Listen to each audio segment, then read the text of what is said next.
Mama hek thokibaga mangal sor asangwa mu hondoroktuna mamittu haifet mathakta yengi amuk hanjintuna phamung machi-tuda ngekpham thai aduga ngasai likhiba Indragi waridu amuk ningsinglakli mani magi ningamdraba thawai aduna khunchida leiriba khunjasingda chaitheng piduna awa ana kaya amanang halibani adudagi khunchida leiriba miyoi khudimak khunna si thadokuna chanakhibani mangal tapna ido mafamsidasu thawaiduna Indra makhatana mangalgi wadu samtharaduna mani magi ningamdraba thawai aduna magi mafamda pendaba aningba kaya leibadagi manak nakpa mi singda tamthiba maongda tamthiba saktamda ulakpanine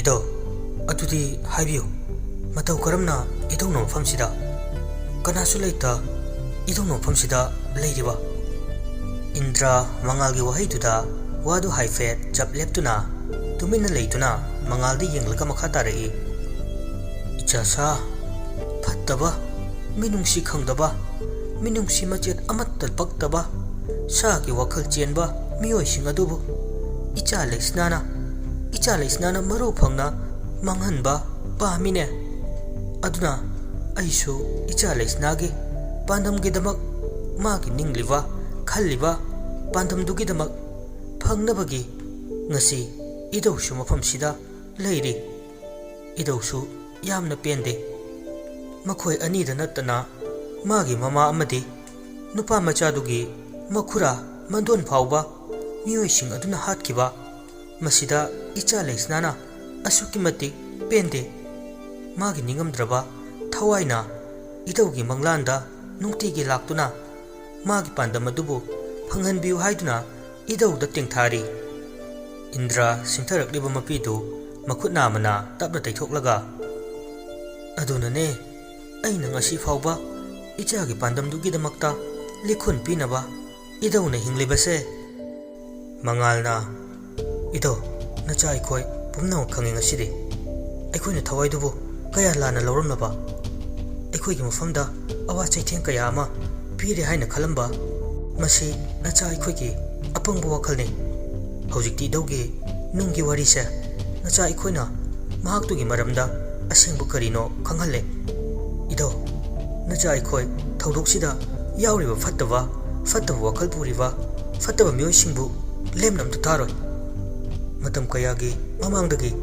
nacha aikhoigi wakhalda chamamnaba kaya pukhaliba changing asigi maramdani wahi machet amata khangnabu hotnabada karino haibu khangkide adubu ngasidi mayek sengna aikhoina khangningduna lakiba changyang adu mayek seng khangle ngasidi leisnagi thawaina aikhoida piriba changyangse aikhoi soiduna pangthokani nacha aikhoina khangludabana natabu wahi nataba thawak kaya tawki masigi dama leisnana ngakpiyo mangal asi haiduna makhutu lonaduna khuru khuda punduna mamitu uisinduna mapi ira sintharaga kappi mangal tapna ai soiduna leisnagi laman leisnagi pandamasi thungangani fattaba mi amata lemna tharoi masigumdraba ai mangal natre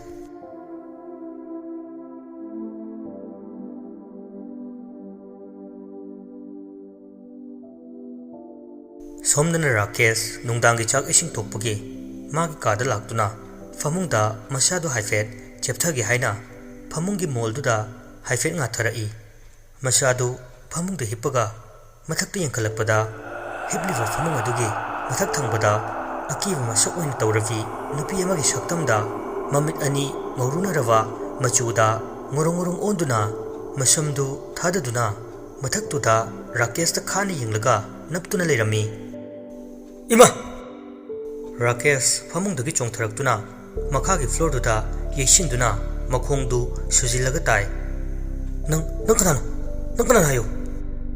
Rakesh makhutu thinduna mathakki floor da naptuna leiravi nupi amagi saktam oina tawbi aduda hairakpani. Akibagi masak oiravi nupi adu Rakesh ki wahi singduda Rakesh ta onsinduna noglai. Rakesh masadu kina thong leiriva adomda yengduna masadu chenthoknabu hotnai. Masadu chelambadagi makhongda kanagumba amana fabagi maongda leng otpa ngamdana leirami. Kadugi thongdusu masa matomda fatlon sinki aduga kadu thaliba bulb singdusu kufet kafet tawduna sanarami. Akivagi masak oiva maongda yamna wana nupi amagi khonjelda khana noklami. Nokliva khonjeldo amuksu icham chamba khonjelda olaktuna haidai. Aibu kanbiyo. Aibu nachan makni kanbiyo. Ai lankre. Aibu kanbiyo. Second fade wahi kharasi hairam laga fat akibagi masak oiba maongda kana amuk noklai. Rakesh hojikta wakhal lai akibagi masak oibi nupidu leisna oiramgani haiba. Rakesh masadusu humangna pungchotchotuna masadu pakhatna makhongdu thangnabu hotnai. Adubu sukngam ngamde. Akibagi saktam lovi nupi adu Rakesh ki mamanglomda leptuna Rakesh ki manaktamna tapna changsilai. Changkano. Leisna ki tamthirava thawai adu Rakesh da yengduna mayadu krak chiktuna kana noksili. Mangaktusu masa matomta leithek chaduna lukhamgi masamdu mamanglomda onthorakli. Rakesh tawriba matawdu uvada masadu kina lauduna adumak leimaida wanthakirami.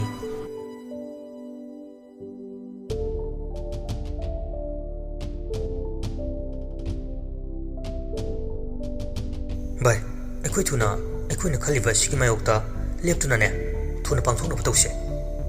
Mangalna aigisu apambane aduna aikoi ani mafamdu koiti thiduna fangnabu honarase. Masina aikoigi isada leiriba awa polamase thangthabaga chap managani. Aduga amaromdasu aikoigi punsigi oina maipapu tangkakama haivdo oigani. Masina amaromdasu hawalakliba nahakayagi punsida achumba afaba ma oigadoribani. Horchana adu vai tabaksi taraiba thawa amadi oiribu maramdi phadaba makoigi masada loinariba pot amabu aikoina irai laina lawthokpasi khara wana thokadra khali. Mangalna kaisu khalona bai adugide hotnabada maipaktaba leitabani tawgena khanbadasu tawbangamdaba hiram amada leitabani. Aduna aikoi ningana gumse matamna purakwa thaba pangthoksi. Masina aikoi bumnamaki yaifaba oigani. Horchana aduga mana bai hairo bai manga aikoi famda karino khangdaba. Mangal Horchana hairivadu gyan taraduna kaisu waganu bai aikoi tabaksa hanamta pangthokisi. Aduga aikoina ningliva aikoina khangba pamliva saitaka madu soidana khanglakani. Bai amaiba tomchana aikoida fajana sinarakliwadudi aikoina mahaki panamsi hek phanglaba matung masigi maramda saitaka karino haivadu soidana khanglakani haidana haidudi. Hoi adubudi haiba fare ado bai aikoi thongnaba tawrase thengkinabane. Mangal noklaga those ado ngasidi aikoi sida lekhrasidana horen thengba nganba tamba ngamdidana. Horchana lekthoga lore kaino ado bai ai washroom ta changkhi yadre ngasai dage. Mangal noklaga haurabo nangge hina bidomo changora kaisu firolje amta change tawge.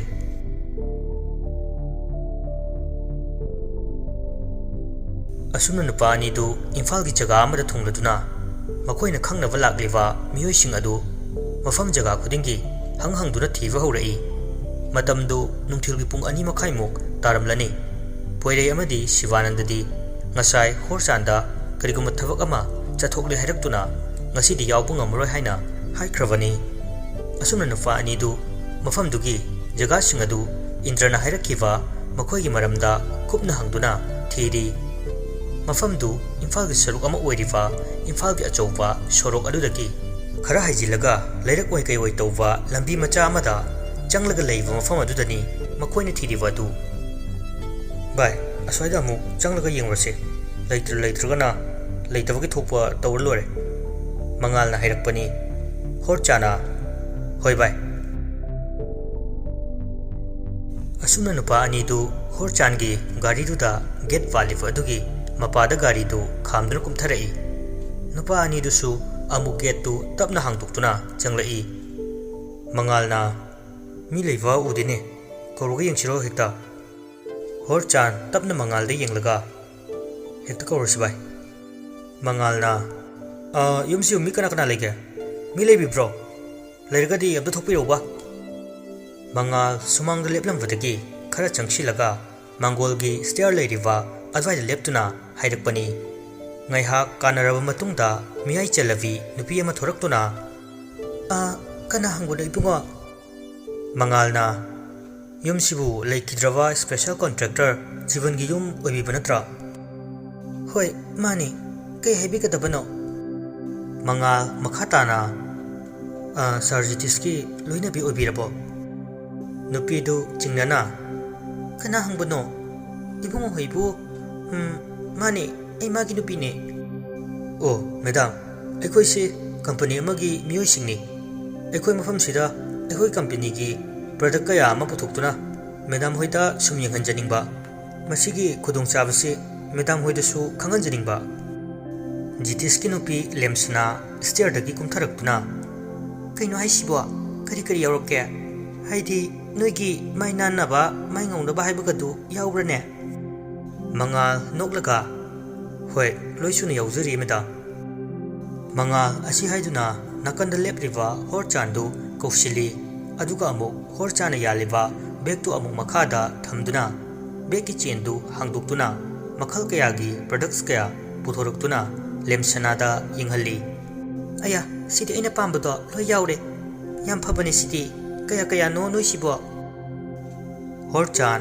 ꯅꯣꯛꯂꯒ ꯄꯪꯌꯥꯝ ꯌꯥꯝꯕ ꯅꯠꯇꯦꯗ madam ꯍꯣꯏꯒꯤ ꯈꯨꯠꯇꯗꯤ ꯁꯤꯒꯨꯝꯕꯁꯤ ꯀꯩꯁꯨ ꯅꯠꯇꯦꯗ 1,000 ꯃꯌꯥꯅꯤ ꯁꯦ madam ꯁꯤꯁꯨ ꯌꯥꯝ ꯐꯕꯅꯤ ꯁꯤꯅ ꯁꯝꯒꯤꯅꯤ ꯃꯦꯗꯥꯝꯒꯤ ꯁꯝꯗ ꯁꯤꯁꯤꯅ ꯍꯦꯛ ꯊꯦꯡꯕꯒꯅꯦ ꯃꯁꯥ ꯃꯇꯣꯝꯗ ꯖꯣꯏ ꯇꯥꯕ ꯁ꯭ꯃꯨꯠ ꯑꯣꯏꯔꯛꯄ ꯉꯝꯃꯤ ꯑꯗꯨꯒꯗꯤ ꯗꯦꯟꯗ꯭ꯔꯞ ꯀꯌꯥ ꯄ꯭ꯔꯣꯇꯦꯛꯁꯟ ꯑꯣꯏꯗꯨꯅ ꯑꯦꯟꯚꯥꯏꯔꯟꯃꯦꯟꯇꯒꯤ ꯐꯠꯇꯕ ꯀꯌꯥ ꯑꯃ ꯉꯥꯛꯊꯣꯛꯄ ꯉꯝꯍꯜꯂꯤ ꯑꯌꯥ ꯑꯩꯅ ꯄꯥꯝꯕ ꯉꯥꯛꯇꯅꯤ ꯁꯤꯗꯤ ꯏꯕꯨꯡꯉꯣ ꯅꯈꯣꯏꯅ ꯄꯨꯔꯛꯂꯤꯕꯁꯤꯡꯁꯤ ꯑꯩ ꯂꯣꯏ ꯂꯧꯍꯧꯔꯒꯦ ꯄꯨꯟꯅ ꯀꯌꯥꯅꯣ ꯑꯃꯨꯛꯇ ꯌꯦꯡꯉꯨ ꯃꯉꯥꯜꯅ ꯐꯔꯦ ꯃꯦꯗꯥꯝ ꯄꯨꯟꯅ ꯁꯤꯗ ꯂꯩꯔꯤꯁꯦ 10,000ꯒꯤ ꯃꯌꯥꯅꯤ ꯂꯦꯝꯁꯅꯥꯅ ꯐꯔꯦ ꯑꯩꯗꯤꯅꯦ ꯁꯤꯒꯨꯝꯕ ꯄꯣꯠ ꯃꯌꯥꯝꯁꯦ ꯌꯥꯝ ꯄꯥꯝꯃꯤ ꯅꯪ ꯀꯀꯥꯅ ꯊꯥ ꯈꯨꯗꯤꯡꯒꯤ ꯌꯨꯝꯁꯤꯗ ꯄꯩꯁా ꯄꯨꯔꯛꯂꯤꯕꯁꯤꯡꯁꯦ ꯇꯪꯈꯥꯏ ꯑꯃꯗꯤ ꯁꯤꯒꯤ ꯑꯩꯒꯤ ꯂꯩꯕꯗꯅꯦ ꯂꯣꯏ ꯆꯪꯉꯤꯅꯤ ꯐꯔꯦ ꯑꯩ ꯏꯃꯨꯡꯗꯒꯤ ꯄꯩꯁꯥ ꯂꯧꯊꯣꯛꯂꯨꯈꯤꯒꯦꯀꯣ ꯍꯣꯏ ꯃꯦꯗꯥꯝ ꯑꯁꯤ ꯍꯥꯏꯗꯨꯅ ꯂꯦꯝꯁꯅꯥꯅ ꯏꯃꯨꯡꯂꯣꯝꯗ ꯄ꯭ꯔꯞ ꯆꯪꯈ꯭ꯔꯦ ꯃꯉꯥꯜ ꯑꯃꯗꯤ ꯍꯣꯔꯆꯥꯟ ꯃꯃꯤꯠꯇꯨ ꯌꯦꯡꯅꯗꯨꯅ ꯍꯥꯏꯐꯦꯠ ꯅꯣꯛꯅꯩ ꯍꯣꯔꯆꯥꯟ ꯃꯉꯥꯜꯒꯤ ꯅꯥꯛꯇ ꯆꯪꯁꯤꯜꯂꯛꯂꯒ ꯁꯤꯗꯤ ꯌꯥꯔꯦ ꯀꯩꯅꯣ ꯄꯣꯠꯇꯤ ꯁꯤꯗ ꯂꯩꯔꯦ ꯑꯩꯈꯣꯏꯅ ꯈꯜꯂꯤꯕ ꯄꯨꯝꯅꯃꯛ ꯁꯣꯏꯗꯅ ꯃꯥꯏ ꯄꯥꯛꯂꯅꯤ ꯍꯣꯔꯆꯥꯟ ꯃꯉꯥꯜ ꯈꯛꯇꯪ ꯇꯥꯅꯕ ꯃꯑꯣꯡꯗ ꯇꯞꯅ ꯍꯥꯏꯔꯛꯄꯅꯤ ꯁꯦ ꯁꯤꯗ ꯂꯩꯔꯦ ꯏꯕꯨꯡꯉꯣ ꯅꯈꯣꯏꯒꯤ ꯄꯩꯁꯥ ꯍꯣꯏ ꯃꯦꯗꯥꯝ ꯑꯗꯣ ꯏꯕꯨꯡꯉꯣ ꯃꯇꯨꯡ ꯅꯈꯣꯏꯒꯤ ꯑꯅꯧꯕꯒ ꯂꯩꯔꯗꯤ ꯃꯦꯗꯥꯝꯗ ꯈꯪꯍꯜꯂꯛꯎꯀꯣ ꯃꯦꯗꯥꯝꯗꯤ ꯁꯠ ꯂꯩꯗꯣꯏꯅꯤ ꯃꯉꯥꯜ ꯄꯩꯁꯥꯗꯨ ꯂꯧꯗꯨꯅ ꯃꯥꯒꯤ ꯈꯣꯡꯒ꯭ꯔꯥꯎ ꯄꯣꯀꯦꯠꯇꯒꯤ ꯄꯔꯁꯇꯨ ꯂꯧꯊꯣꯛꯂꯒ ꯄꯩꯁꯥꯗꯨ ꯍꯥꯞꯆꯤꯜꯂꯤ ꯑꯗꯣ ꯃꯦꯗꯥꯝꯗ ꯍꯌꯦꯡ ꯈꯪꯍꯜꯂꯛꯄ ꯌꯥꯕ ꯄꯥꯎ ꯐꯥꯎꯅꯕ ꯌꯥꯕ ꯄꯥꯝꯕꯩꯒ ꯂꯩꯒꯗ꯭ꯔꯥ ꯂꯩꯅꯤ ꯅꯣꯏ ꯁꯥꯔꯒꯤ ꯀꯥꯔꯠꯅꯤ ꯁꯤꯗ ꯍꯦꯛꯇ ꯍꯥꯏꯔꯛꯑꯣ ꯑꯁꯤ ꯍꯥꯏꯗꯨꯅ ꯖꯤꯇꯤꯁꯀꯤ ꯅꯝꯕꯔ ꯌꯥꯎꯕ ꯀꯥꯔꯠꯇꯨ ꯄꯤꯔꯛꯏ ꯃꯉꯥꯜ ꯅꯣꯛꯂꯒ ꯍꯣꯏ ꯌꯥꯏꯌꯦ madam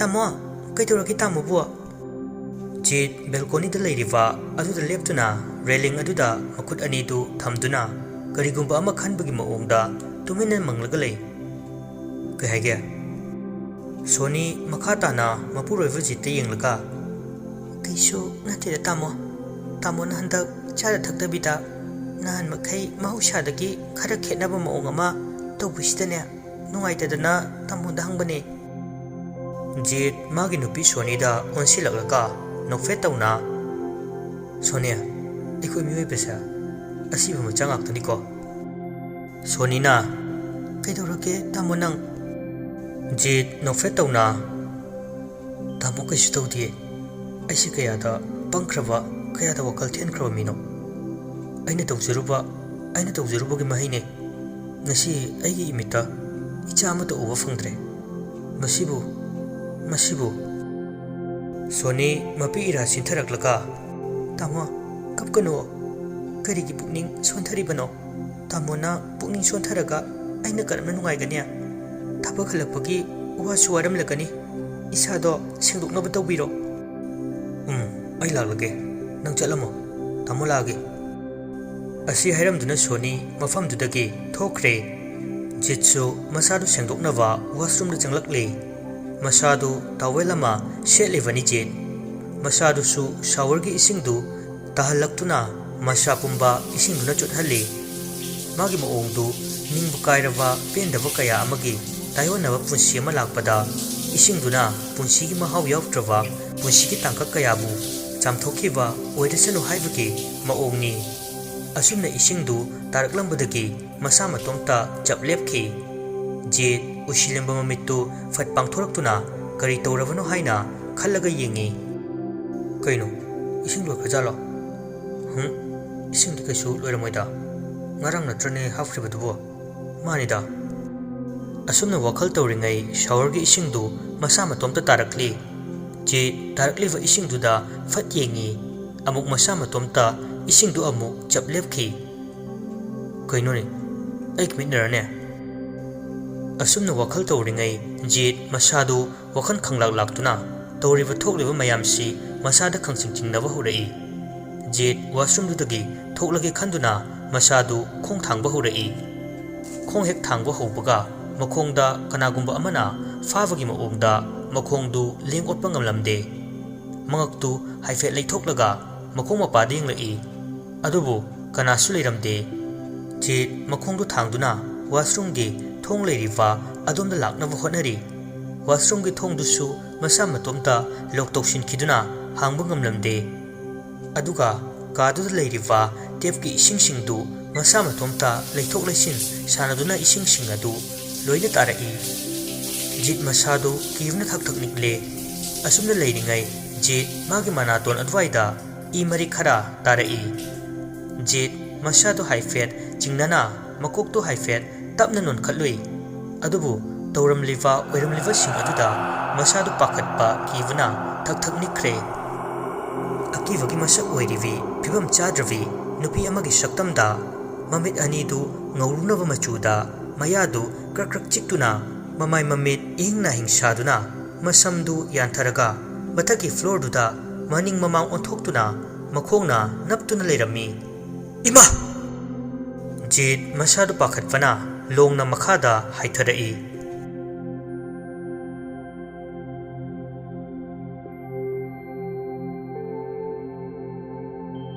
ayukki matamni poirei imungi tawwa yawa tawramlaba matung mamana hingol suriva adugi manakta changlaktuna mamagi mahut sinduna tawrage haina mamana pairiva yompaktu lauduna poireina mahut silli yarani ne nangbuwa ngasai waramlani ni ichase Premila machagi matawduda nokfet tawna hairakpani poirei noklaga kaisu adhe ima sigumbasidi penamung lai nacha ai torki yengo ima faidom sia ama ani sasat losilake Premila nakanda famtharaga hoine ima su khangida ichagi tawba ngamba shakti aduda ngasai dagi yumgi thabak pumba ichana hotnaraga leirido chak thongbadagi ising honbadagi aduna waramlani haibani da imana poireidu yompaktu tawna adugide kaisu khalunu da ima nacha nupi leiramdavagine adubu kaisu warun da ima nupi amadagi hena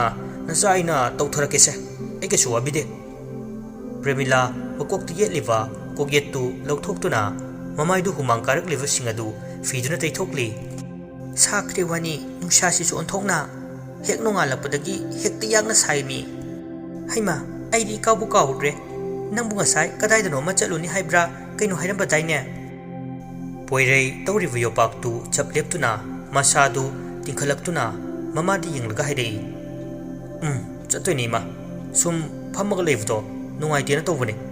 Thabaksu imungi pulap loisinba loirabanina mangal hoi horchan hoi marup sivananda hoida lakani haibane. Oh, phare phare. Ima makha tawbiragese. Namanaba laadi pharak tarani. Chalo nakuto hamduk jaruro. Kaisu wade re ma. Hore laaga tokeba. Pabungsu school chatki. Horen wagai laaga oiroidabane. Aduna tawba yabugai tawsilamba yaidana isu ima. Premila noklaga. Ichase onthokna nungsikredako mamaning base kanamta leite ichadona mamaning ba. Poirei noklaga. Lepu kaidoragi ima nangwa. Ima agi thagat wahido mi itaradi nokpada sirani.